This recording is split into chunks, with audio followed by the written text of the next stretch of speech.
And this is all because of the word authentine. And this is where we get into some really interesting word dissections.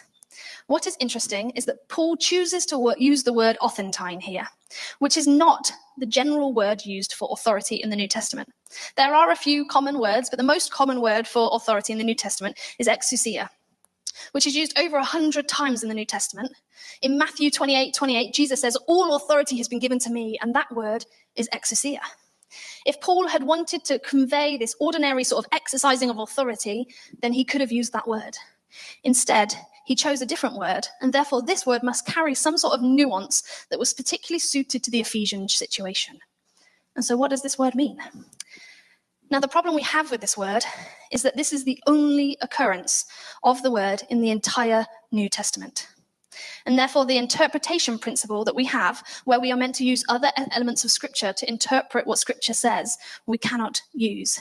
And what this is known as a hapax legomenon, because it is one word that is the only time it's seen in the entire Scripture. And what we are told in hermeneutics and interpretation principles is that we should never build a theology based on a hapax legomenon, because Scripture should always interpret itself.